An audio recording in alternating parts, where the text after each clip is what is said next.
नमस्कार दोस्तों। दिल्ली के मुख्यमंत्री अरविंद केजरीवाल ने एक बार फिर साबित कर दिया है कि उनके लिए दिल्ली सिर्फ एक दुधारू गाय है, जिससे वो राष्ट्रीय राजनीति के पटल पर अपने आप को चमकाने के लिए इस्तेमाल करते हैं। उन्होंने एक बार फिर 2 दिन का विधानसभा का सत्र बुलाया, जैसा कि वो हर बार बुलाते हैं। जब भी उन पर कोई मुसीबत आती है कि वो विधानसभा का सत्र बुला लेते हैं और फिर आखिरी में अपना भाषण करते हैं। सभी टीवी चैनल्स को फोर्स करते हैं कि उसको लाइव दिखाएं, ट्विटर पर ट्रेंड चलवाते हैं कुछ अपने नाम का, और विभिन्न सोशल साइट्स पर और उस तरह से तमाम तरीके के जो काम किए जा सकते हैं अपनी छवि चमकाने के लिए, वो करते हैं। पिछली बार जब उनको शराब घोटाले के मामले में सीबीआई ने पूछताछ के लिए बुलाया था, उसके तुरंत बाद उन्होंने 2 दिन का सत्र बुलाया था और इसी तरह से तामझाम करके अपनी छवि चमकाने की कोशिश की थी।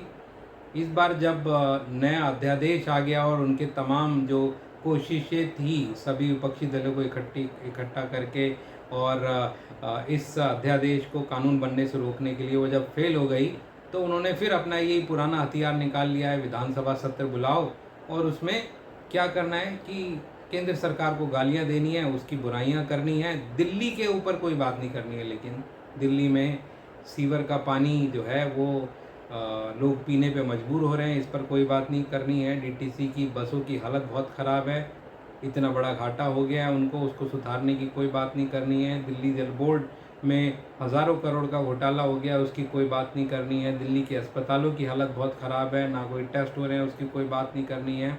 बाकी दिल्ली के बारे में कोई बात नहीं करनी है, लेकिन नेशनल बातें सब करनी है। मणिपुर में क्या हो रहा है, उत्तर प्रदेश में क्या हो रहा है, किसानों के साथ क्या हो रहा है, आप ये बात करिए, ठीक है। लेकिन जो आपको बेसिक जिम्मेदारी दिल्ली के लोगों ने दी है दिल्ली के रखरखाव की, वो तो करिए आप। या सिर्फ दिल्ली सिर्फ आपको विज्ञापन के लिए पैसे देने के लिए, कि विज्ञापन के लिए आपने दिल्ली से पैसे लिए और देश के सभी अखबारों में विज्ञापन छपवा दिए कि अरविंद केजरीवाल और उनकी सरकार बहुत अच्छा काम कर रही है। और दिल्ली के अंदर आपके विधायक और आपके नेता लोग क्या कर रहे हैं? नरेश बाल्यान, कपिल सांगवान जैसे गैंगस्टर के साथ बात कर रहे हैं, उन्हें बता रहे हैं कि साहब इस आदमी से वसूली कर लो, इसको धमकी दे दो, ये इतने पैसे दे देगा, इस टाइम इसको फ़ोन करना है। तो आप तो उसको सुपारी दे रहे हो और मिल बैठ के हजम कर रहे हो वो पैसे।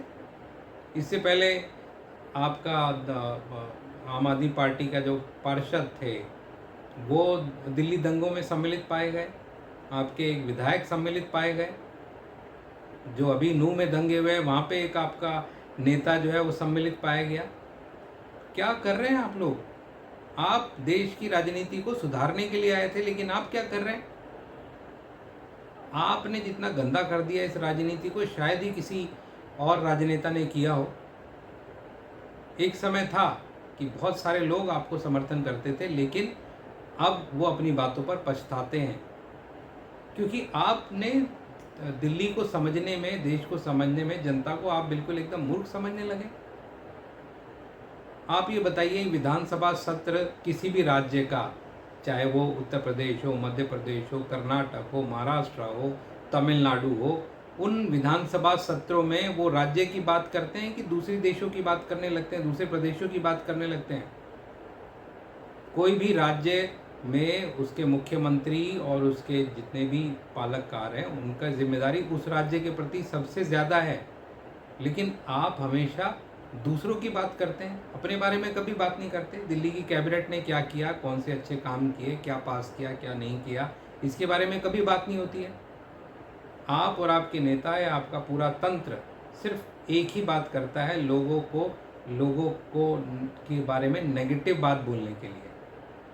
आप सिर्फ और सिर्फ नेगेटिव बातें करते हैं, कोई पॉजिटिव बात नहीं करते हैं। इस बात का बहुत जनता को दुख है, आपको समझना होगा।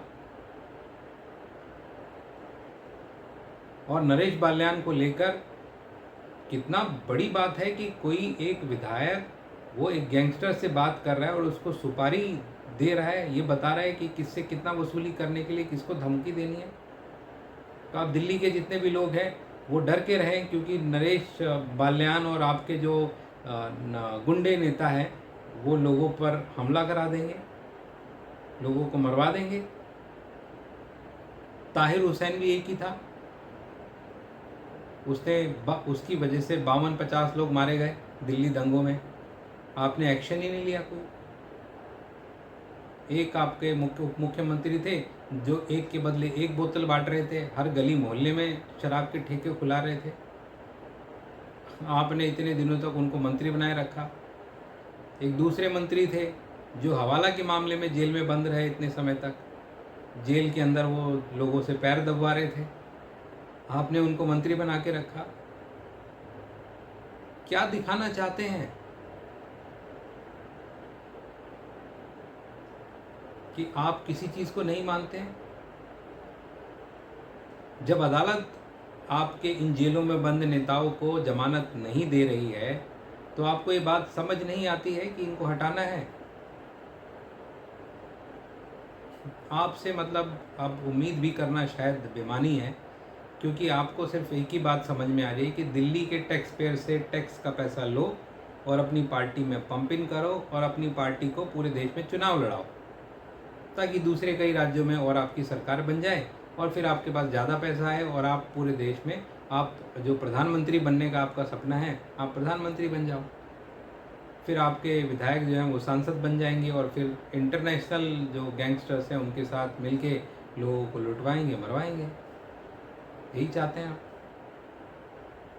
लेकिन जनता इस बात को अब समझ चुकी है कि जो आदमी 8 लाख के पर्दे लगवाता है और पेन जेब में 5 रुपए का पेन लेके घूमता है, उसकी करनी और कथनी में कितना फ़र्क है।